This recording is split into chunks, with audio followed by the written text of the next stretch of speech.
Morning Watch. I'm your host, Stokeley Marshall. We are now getting into the main watch, and I should also add that apart from connecting with us via the Love 101 FM app that can be downloaded from the Google Play Store or the Apple Store, that the Morning Watch is now live streamed on YouTube. So you can connect with us that way as well and listen to us that is via that social media platform, social media being a very important tool these days And to Facebook stay too, connected Stokely. to. And of course, Yes. Shivani, please forgive me, Shivani. Facebook too. Yes. Love 101 FM Jamaica. That's where they can find us. Thank you so much, Shivani. Now, in terms of the first watch, we have had many discussions on the morning watch about vaccines, mostly specifically in relation to COVID-19. But until all, or at least most of our questions are answered, we'll continue to probe. This morning is another morning we're focusing on the vaccine. For the first half hour, however, we want to really look at the safety of the COVID-19 vaccines that are now out there, especially as Jamaica is preparing to administer it. We have Dr. Melody Ennis, Director, Family Health Services, Ministry of Health and Wellness. Good morning, Dr. Ennis. How are you? Good morning. I'm fine, thank you. And how are you? I'm well. I'm very well. I'm going to get right into it. Contracting the time for the readiness of the vaccine from the typical several years, I've heard of as much as 10 years, for a vaccine to be ready for distribution, to about 1 year, it would appear. Some person might be wondering, how is that even possible? Is that enough time to identify potential adverse effects of any vaccine to be sent out onto the market? Any comments on that, Dr. Ennis? Because some listeners will be asking those sorts of questions. It is perfectly normal to be questioning and be a little bit skeptical because this is certainly something new, something that we would even call unprecedented. But we have to really look at it in detail. So, in order to make vaccines, along with many other drugs, clinical trials are what is done. Scientists begin their search for the answer, the solution to the problem.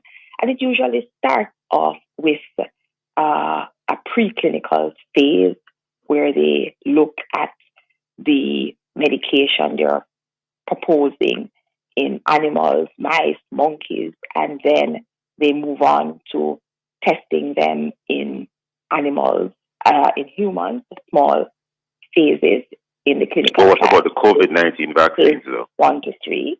But the platform, we have to look at the platform now that was used. For the COVID-19 vaccine? No. I'm speaking about vaccines that we are accustomed to, the 10 years we're accustomed to.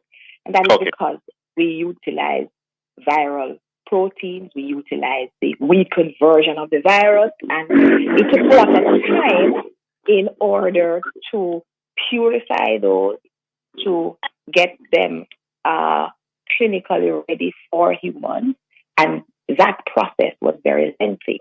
The process for making the COVID-19 vaccine, the new kids on the block, which is the messenger RNA type of vaccine, utilizes a totally different platform. It utilizes the messenger RNA that can be coded from the SARS-CoV virus, easily coded, placed into something called plasmid, and then put into lipids for injection. Now that has nothing, it has no virus in it. It has no purification process of the virus. It has no testing of the virus in any way on humans, because that is not the platform being used at all. And therefore, this new methodology allows for the making of vaccines in a much shorter time Now we look at safety because that is what is key.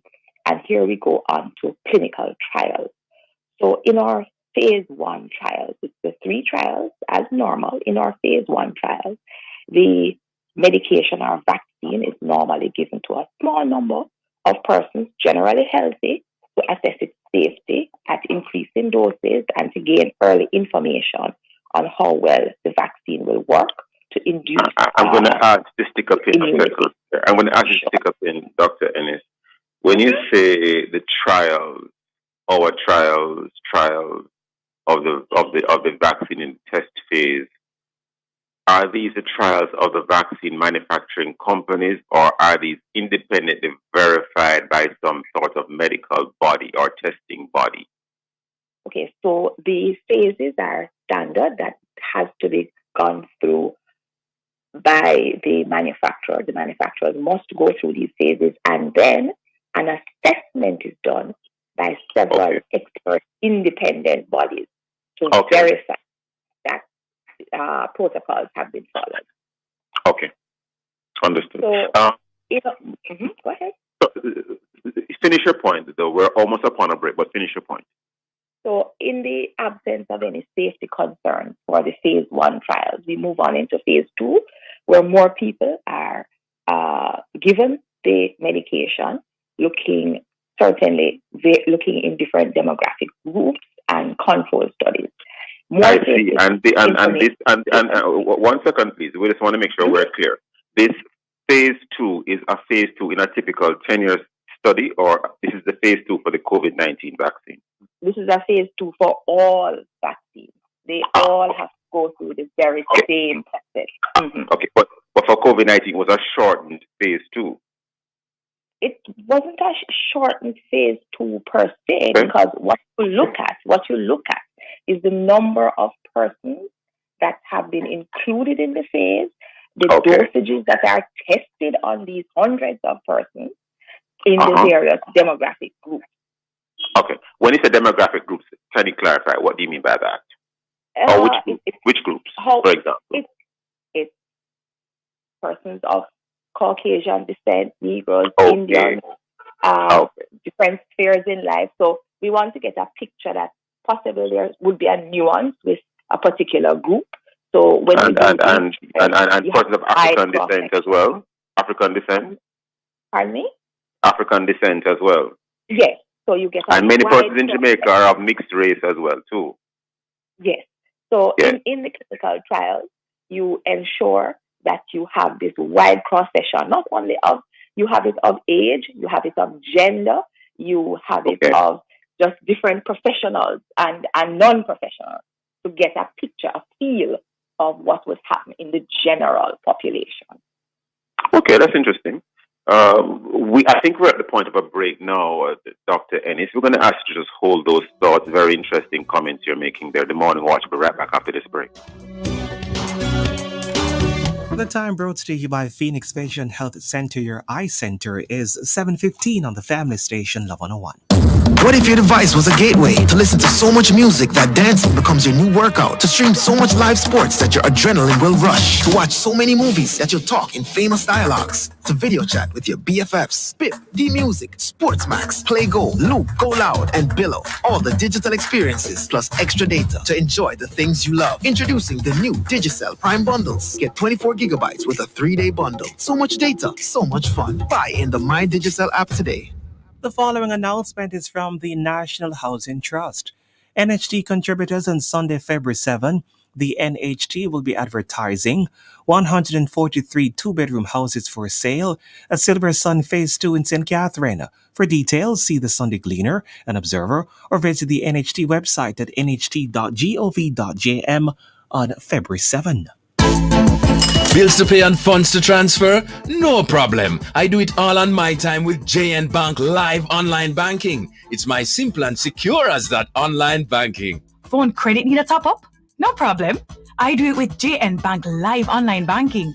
It's quick and easy with just a few clicks. JN Bank Live Online Banking that goes where you go. Sign up today. Visit jnbank.com. JN Bank will help you find a way.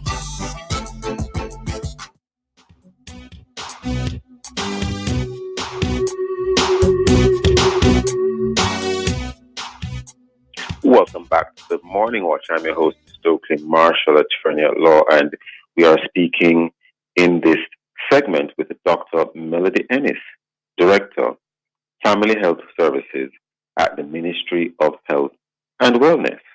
And the topic in this main watch is vaccine safety.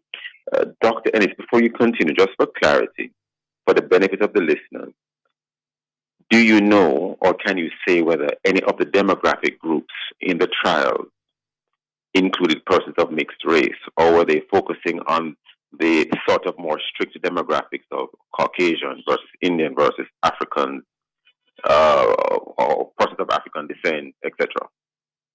Well, if we look at some of the countries that were a part of the clinical trial, I am going to possibly assume that you would have had some mixed races. So we have, for example, Brazil, that was a part of some of the clinical trials, other Latin American countries. So I believe we could safely say we have mixed races.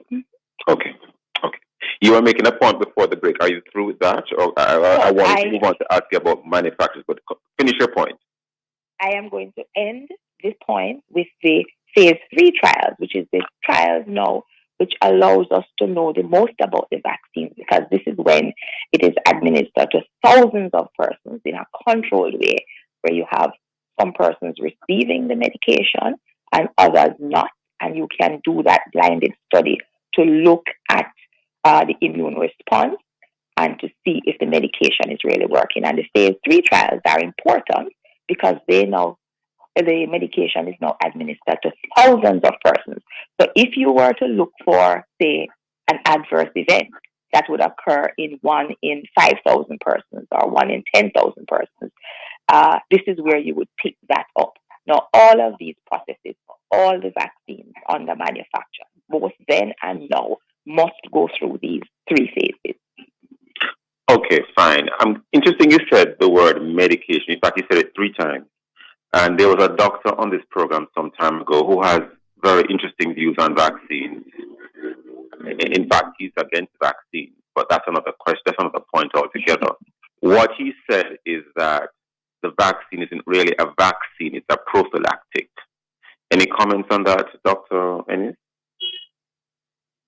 I would liken vaccines to intelligence being gathered by an army in order to protect a country. So the army, it goes out and recognizes, seeks out the tactics and strategies of the opponent and gather intelligence. I would want to liken the vaccines to intelligence. It actually, or they actually tell the body what are the strategies and tactics of the real virus, the real bacteria, the real germs coming in. And it allows the body, therefore, to make weapons, to get the ammunition ready. So just in case the organism germ enters into the body, they are ready, prepared to fight and defend the body. To fight and defend the body. Interesting you also said that, because it has been indicated, in fact, persons are watching the news all over the world from credible sources, not necessarily focusing on persons who may say things that you can't confirm. But it has been said from credible sources that even after you receive the COVID-19 vaccine, that you still have to wear the mask, still social distance, and it's even possible you could still get COVID. So in light of the fact that the vaccine is intended to be an army to protect the body, do you have any comments in relation to what some persons are saying from credible sources, that you could still come down with COVID even after getting the vaccine? Any comments on that? The vaccine is at this time intended to prevent us from getting severely ill and dying. That's what has been tested so far. Okay. Interestingly, one of the vaccines is now coming to light that it may, and of course more studies are required, it may limit transmissibility. But the vaccine really is to protect us from severe illness and death. Okay. So in other words, it's not 100% foolproof, but the intention is to protect us as much as possible from severe illness and death. Am I summarizing what you just said correctly, Dr. Ennis? Yes, you are, and absolutely nothing is foolproof 100%. Okay, So you understood. know that. Well, in the second watch, we're going to be looking at it a little bit in terms of the more legal side, in terms of, the liability if there was a vaccine injury. But we leave that for the second watch. The Okay. types of manufacturers that are out there, Jamaicans are having different names of different manufacturers of vaccines. Can you just remind listeners for the island of Jamaica, what are the vaccines that are coming here in terms of the persons manufacturing them or the companies manufacturing them? Okay, so we receive vaccines and we will also receive the COVID-19 vaccine through the COVAX facility, but also through the WHO PAHO revolving fund. Now, the PAHO WHO system pre-qualifies the vaccines that we get and will be getting. It has to go through their special team of experts to verify and ratify what the manufacturers have said, as well as what the FDA and the stringent regulatory authorities of each country have said. So it has to go through that tier of verification, and it is only after that that we accept vaccines into Jamaica, and that process will also be followed for the COVID-19 vaccine, giving us the assurance of the safety of the vaccines that are being brought into country. No, I'm not putting you under any pressure, Dr. Ennis, but we know that here in Jamaica we have the best medical professionals in the world. We have the best people in the world right here. When these drugs come to Jamaica in the form of vaccine, is it that we have our own panel here in Jamaica that also does some sort of testing and verification? Or is it that we are accepting that whatever is received here, having gone through the relevant protocols of the WHO and PAHO, that whatever they have sent here is what we can trust and use?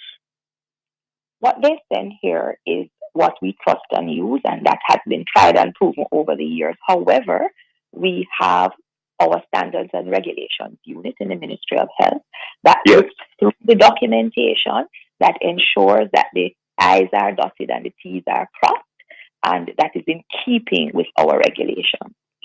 Okay. All right. Now, the Chief Medical Officer, CMO, Dr. Jacqueline Bissessa McKenzie, says the number of Jamaicans to be vaccinated in the second quarter of the year 2021, I believe that is, when the COVID-19 vaccine becomes available, has increased from 1% of the population to 5%. And we got this from the JIS website. Now, any comments you want to make on that? Because it seems quite a significant jump from 1 to 5%. It might look like a small number, just adding 4%, but in terms of actual numbers of people on the ground, that would be quite significant. Any comments on that, Dr. Ennis? I think maybe we should go back just a little. And it was the agreement for Jamaica to receive vaccines for the most vulnerable at a maximum of 16%. So that was general. And then in the beginning, we were told that we'd be receiving this 16% in tranches. So we would have been getting or should get 1% in April, another 3% somewhere in July, and then the remainder in December. That was changed. So 5%, 5%, and 6%. And it was changed again because this is living and moving. So now we are hearing that Jamaica has been offered the vaccine in March, a particular number up to over 200,000 doses. And then we should get even more in the second quarter. So it's a living document. It's very fluid, and we are just making preparations to receive same.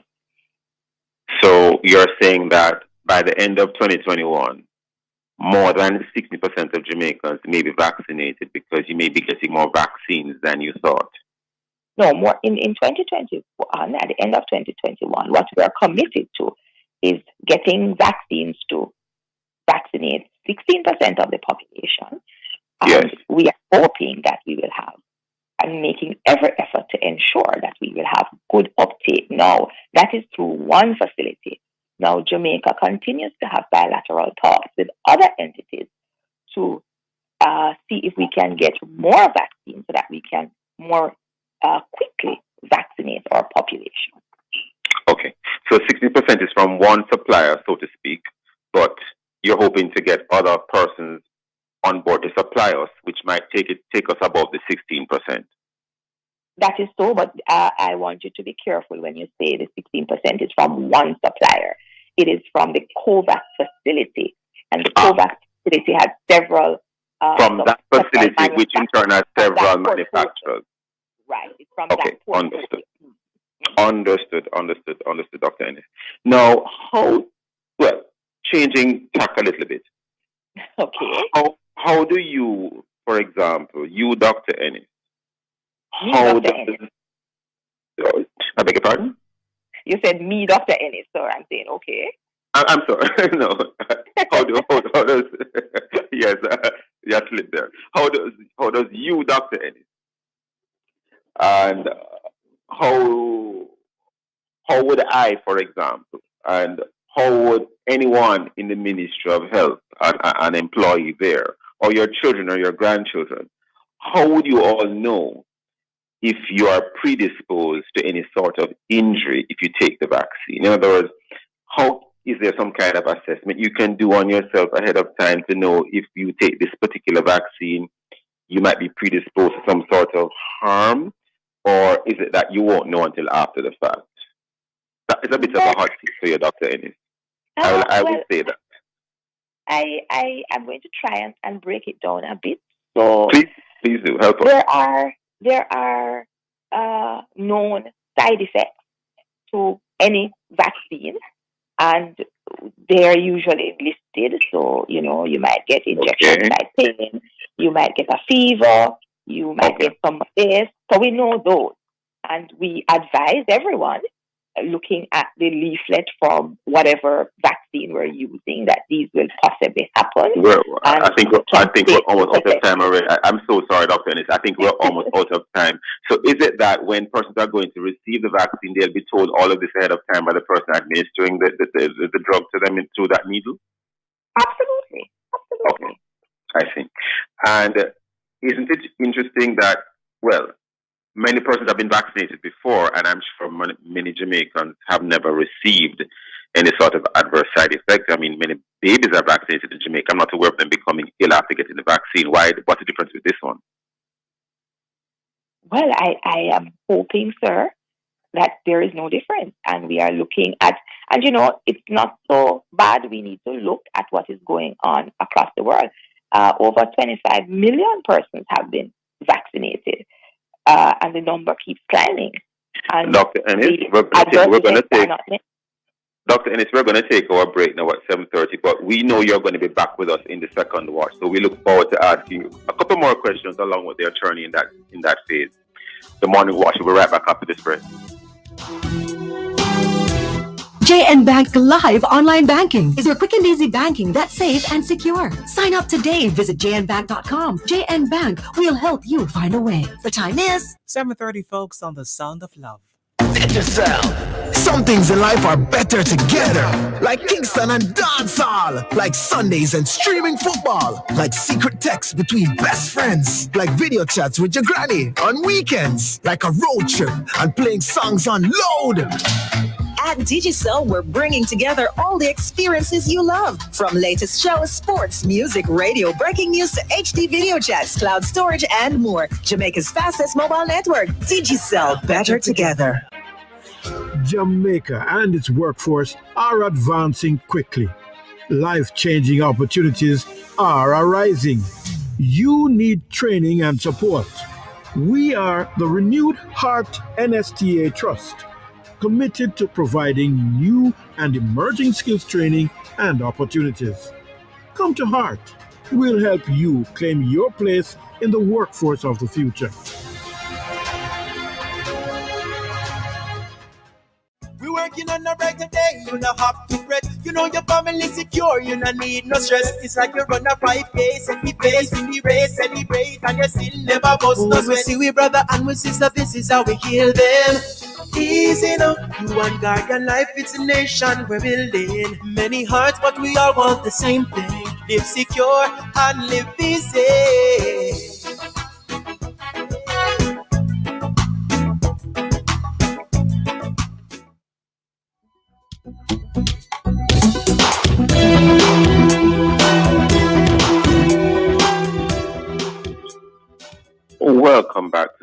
Watch. I'm your host, Stokeley Marshall. Well, let's take a look at the newspapers to see what Jamaicans are saying and doing. And we have on the front page, for example, of the Daily Gleaner, and I will, of course, add online.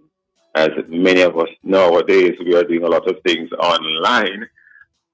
Here we go, JamaicaGleaner.com. For whatever reason, the technology is taking a little while to warm up. Let me go to the Jamaica Observer in the interim to see if that page is a little bit readier than the Jamaica Gleaner page. There we go. Seems to be taking a little while as well. I may make another attempt. I'm not too sure what is taking so long this morning for the pages to load. I think we're now here with the Jamaica Cleaner page. Yes, we are. Government establishes new social pension program, increases monthly payout. Another one here, stock roundup. Cargo handlers, Siboney, Mayberry, big winners. That's on the stock market, the Jamaican stock market. Another one here, government says no plot to pressure Labour Ministry Permanent Secretary. And I'll squeeze in another one here. San Francisco sues own district to open schools. Let us turn again to the Jamaica Observer to see if that page is now ready.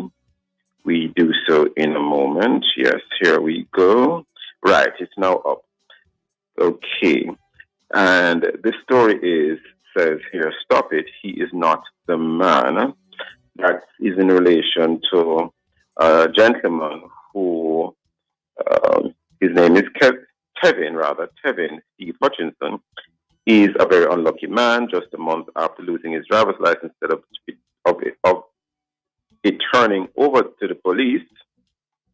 Let me read that again. Tevin Steve Hutchinson is a very unlucky man. Just a month after losing his driver's license, instead of turning it over to the police or tax collector, someone has copied it and placed it. And I think many listeners know by now what had happened. Persons began to accuse him falsely of a particular incident. And we have here, government to implement maintenance program for 5,000 kilometers of roads. And another one here, almost 900,000 new podcasts launched worldwide in 2020. Those and many other stories in both major daily newspapers today. And coming up next, we'll read to you some of the feedback from our Facebook and, social media question, which is, what would you guarantee you're feeling safe to take the COVID-19 vaccine? If you haven't done so yet, leave a comment on our Facebook page, Love 101 FM Jamaica, or WhatsApp at 876-997-3125. We'll be right back.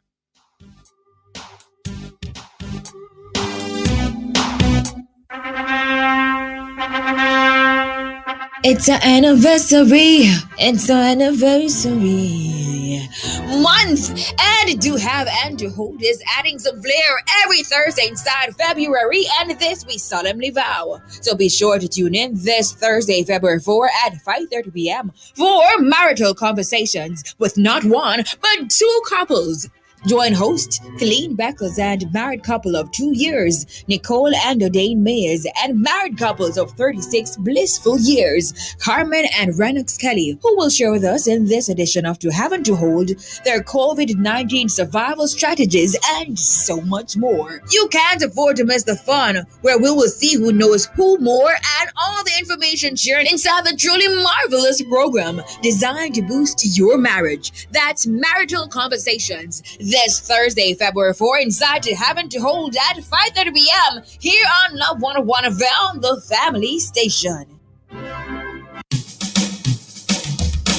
You're invited to listen to Dollars and Cents every Thursday at 8:16 a.m. We'll give you tips on how to make your money count, how to save, and how to grow your worth. It's all inside Dollars and Cents, brought to you by BPM Financial Limited, taking you higher. That's Dollars and Cents every Thursday at 8:16 a.m. on the family station Love 101.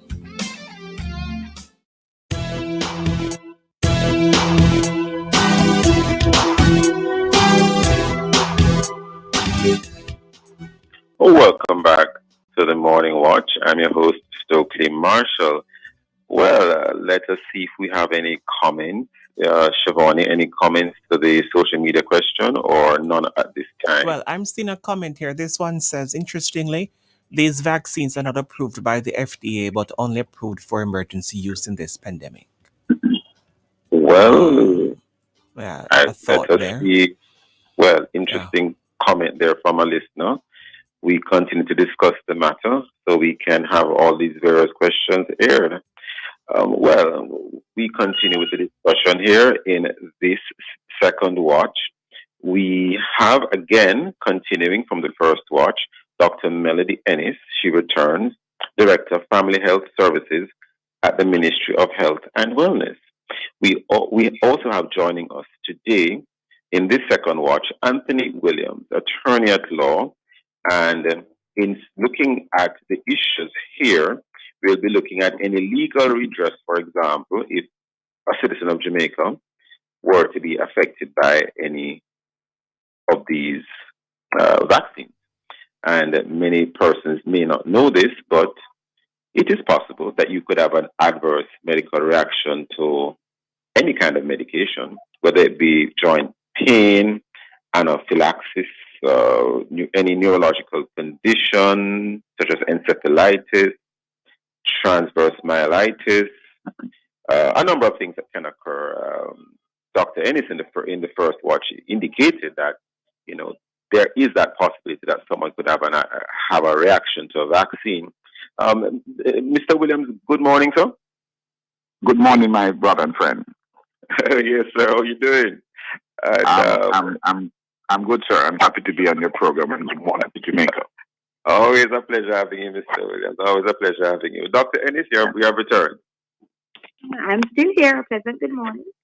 Great. Now, before we bring in Mr. Williams briefly here, I just wanted to conclude a point you were making just before the 7:30 break, Dr. Ennis, in relation to how would someone know if they're predisposed to any sort of injury from a vaccine. You want to complete that point, please? Well, persons, the components, the ingredients of vaccines are known. And if persons have had a reaction to one or more of the components, or persons have developed a severe reaction post the first vaccination, then of course we would not offer them the second dose of the vaccine, or we would possibly look at offering someone a different vaccine. And that is the routine with medicine and medical practice. So if you have an allergy to some drug or medication, we wouldn't offer that to you. If you are allergic, or we have evidence that you're allergic to the ingredients of same. Okay. Why the question is so relevant is that, well, certainly I'm not aware that. Well, you're the doctor, so you would clearly know from experience. But we have not heard a lot about this sort of question about adverse reactions to vaccines. I think prior to COVID-19, for example, many Jamaican babies are vaccinated, and I've never heard of a problem.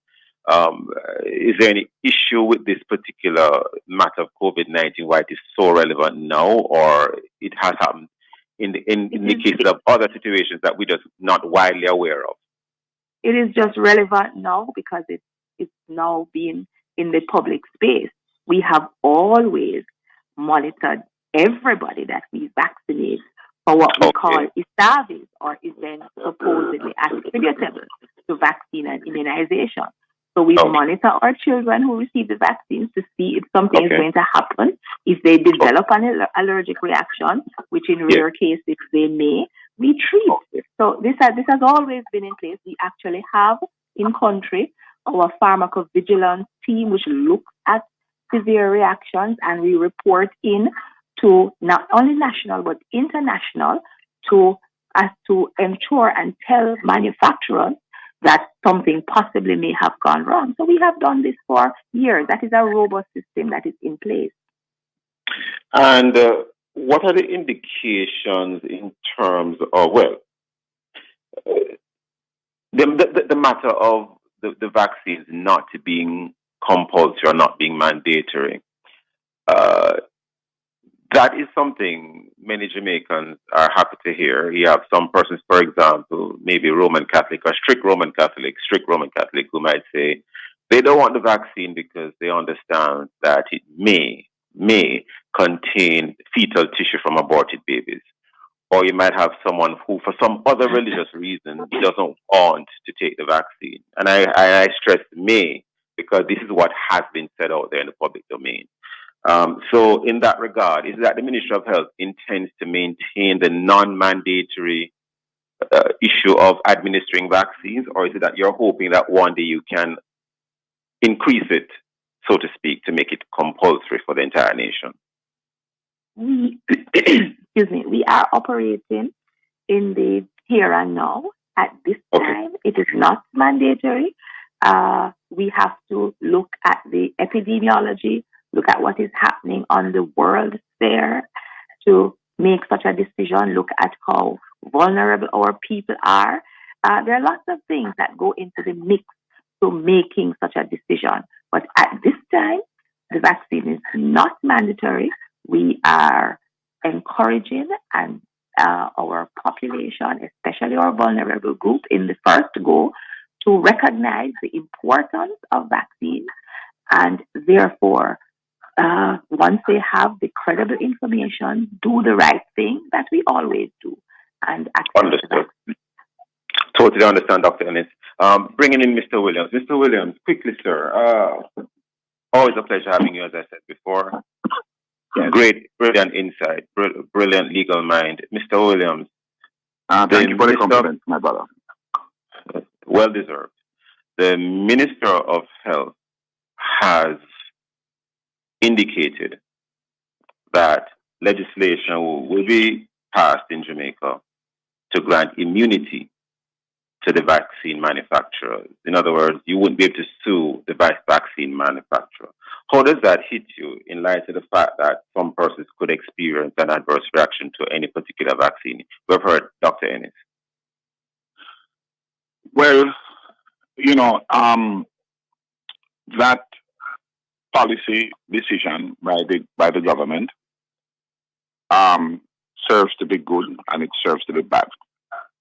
I said it serves to be good for the manufacturer in the sense that if you implement a policy that allows the manufacturer to be immune from liability, then it means that it will allow them or encourage them to pursue vaccine development. Now, this is very prevalent in the United States since in recent times. So no manufacturer would want to bog down or concern themselves with legal challenges and legal suits and pay enormous and significant sums of money for liability arising from vaccine development.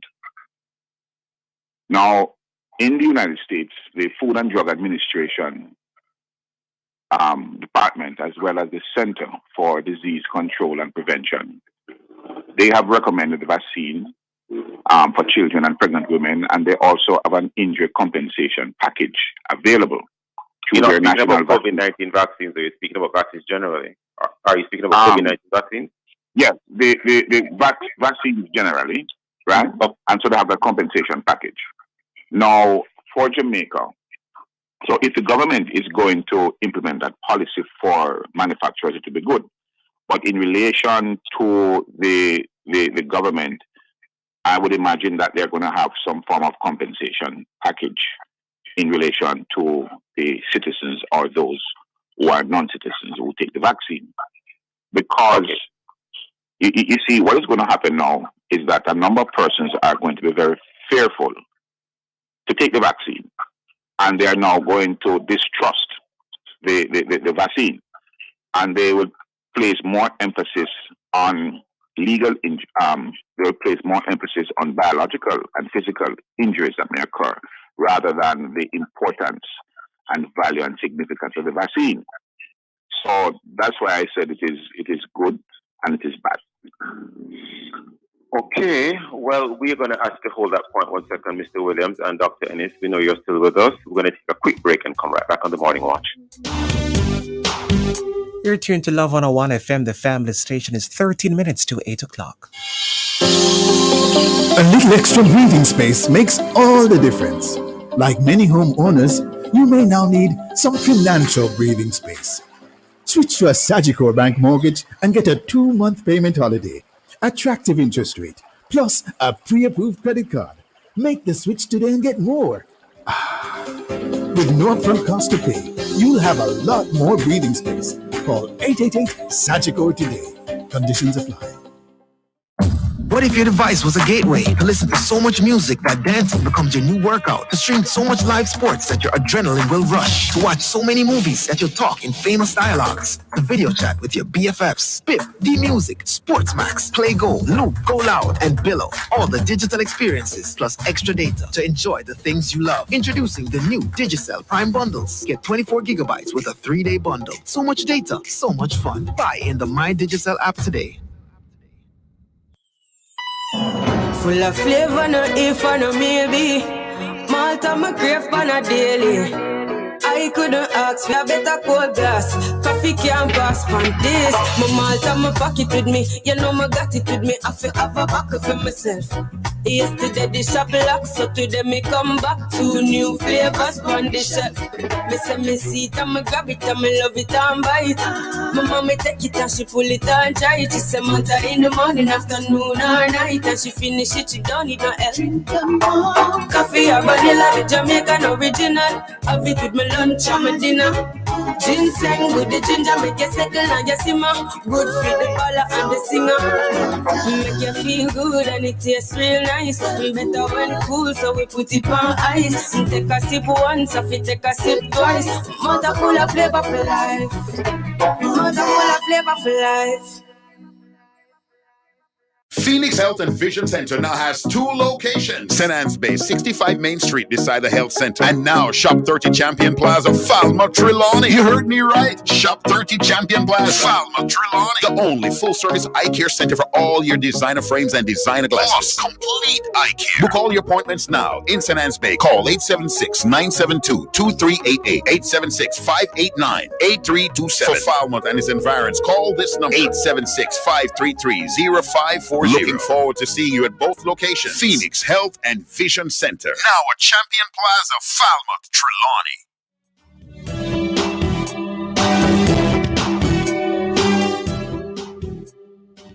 Welcome back to the Morning Watch. I'm your host, Stokeley Marshall, and we are in the second watch having a conversation with Anthony Williams, attorney at law, and Dr. Melody Ennis, Director, Family Health Services, Ministry of Health and Wellness. And what we're looking at here in this second watch is the matter of vaccines and legal issues and concerns. Now, maybe this one is for you, Dr. Ennis. You would have likely heard the comment in our feedback section at around 7:30 thereabout when a listener made the comment that the vaccine had not or has not been approved by the Food and Drug Administration of the USA, but is only approved for emergency use. How relevant is that to us here in Jamaica in terms of the types of vaccines we are to be getting here? We need to therefore look at the process of emergency use authorization. And this is actually a mechanism that facilitates the availability and use of medical countermeasures such as vaccines during public health emergencies, such as what we are currently facing with the COVID-19 pandemic. The FDA may allow the use of unapproved medical products or unapproved uses of approved medical products in an emergency to diagnose, to treat, or to prevent life-threatening disease or conditions that, when certain criteria have been met, will adequately prevent death, and there is no available alternative. So this is a mechanism in place that once they know that there are the medication, the vaccines are safe, for example, there is no other alternative, it is going to prevent death, then this mechanism can be brought into play, which is the emergency authorization. Can you say if it's relevant to us here in Jamaica, though? Are you able to say that? It's relevant to us here in Jamaica because we accept the stringent regulatory authorities from certain entities to bring vaccines into Jamaica. And as I mentioned earlier in the program, not only do we look at, say, what the FDA says, but we now wait on the second tier of verification from the WHO in their pre-qualification process. So we won't go back unless it's on the PAHO WHO approved list of recommended safety and efficacious vaccines.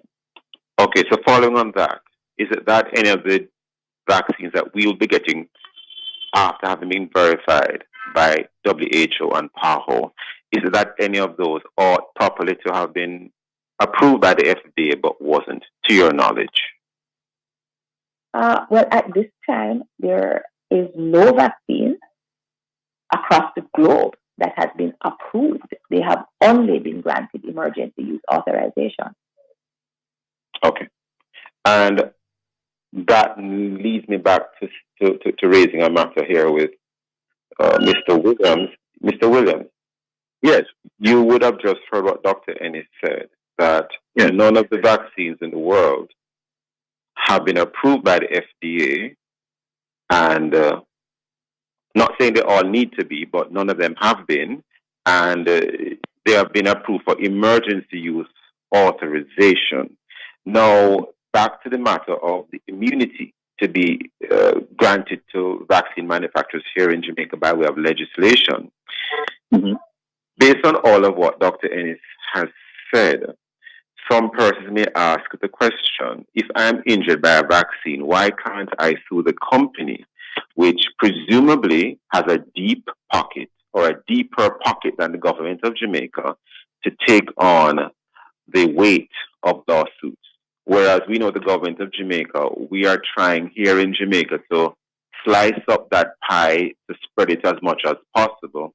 The last thing you want is a lot of lawsuits in the government that it can't afford to pay out, assuming that the litigant is successful. Any comments on that, Mr. Williams? Yeah. Yes.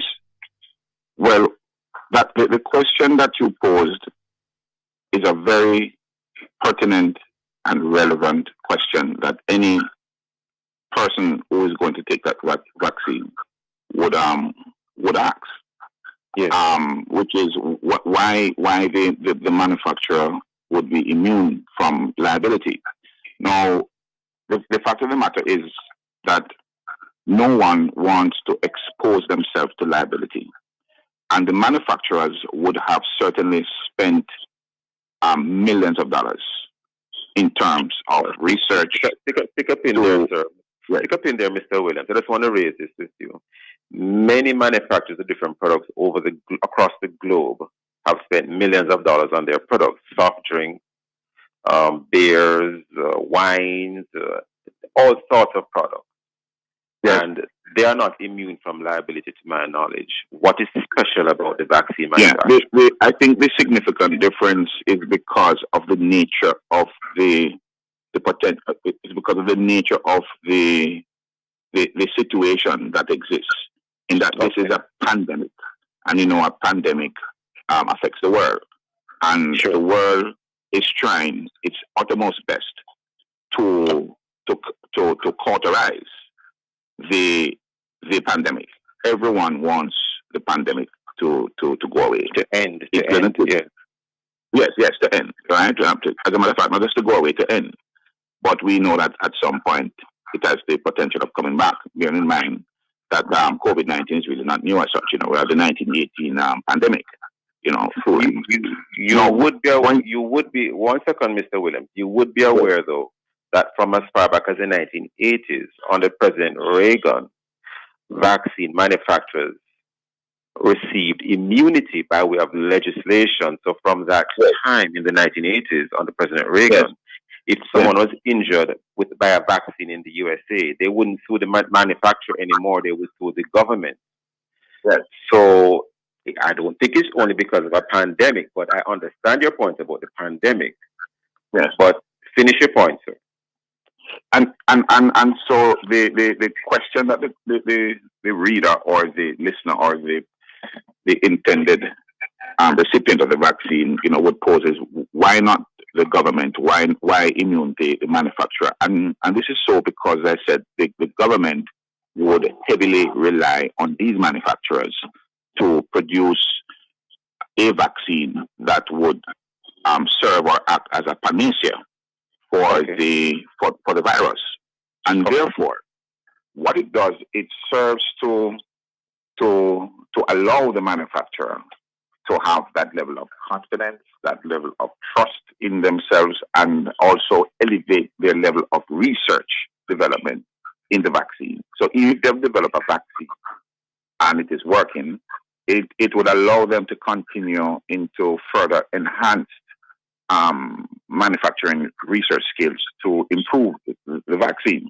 And so they too would want to ensure that they do not have this heavy liability over their head in the event that something would go wrong. So the government, in passing legislation, really serves to protect those manufacturers. Now, what would be highly recommended is for the government to implement a compensation package program in the event, emphasis in the event, that a recipient is injured by from the vaccine, assuming that there are no underlying activities, etc. conditions. Mr. Williams, has there ever been any vaccine injury-related case in Jamaica, to your knowledge, sir? I can't say. I don't know. No, I don't know. I've never heard of any myself, but I've never heard of any. Not that none has happened, but I've never heard of it. Okay, I think we have to leave it there this morning, but I'm going to ask for a quick comment, a few seconds from both of you, starting with you, Dr. Ennis, and then you, Mr. Williams. Any final thoughts you want to leave with us in a few seconds, Dr. Ennis? I want to reassure the population that the Jamaican government, through the Ministry of Health and Wellness, is scrutinizing, verifying, and ensuring that whatever vaccine comes into this country for our people will be, to the best of our knowledge and understanding, safe and efficacious. Thank you so much for that, Dr. Ennis. Mr. Williams, any final thoughts in a few seconds, maybe 2-3 seconds? Yes, I just want the government just to reassure the recipients of the necessity of the vaccine and to give them some level of confidence and reassurance, and especially as it relates to legal liability. Totally out of time. I have to leave it there. I want to thank you, all listeners, for being with us. Thank you, Dr. Ennis and Mr. Williams. Thanks so much for your time and your thoughts. And of course, thank you very much. Thank you very much. Very well. Thank you so much. And copies of the program, call our production department at 876-968-95967. And of course, download our Love 101 app and stay connected to us, Love 101 FM. This has been the Morning Watch. Join us next week. Dr. Dylan Sisson will be with us next Tuesday. Thanks to Kathy Hale, our producer. I am Stokeley Marshall, and get back to in the morning with Siobhan Blair. Grace Tropical Rhythms with reduced sugar, but with the same love. With Grace, you have better choices for a better life. The time brought to you by Grace Kennedy is... A minute after 8, it's time for the program Forward in Faith, brought to you by the Portmore New Testament Church of God. The Lord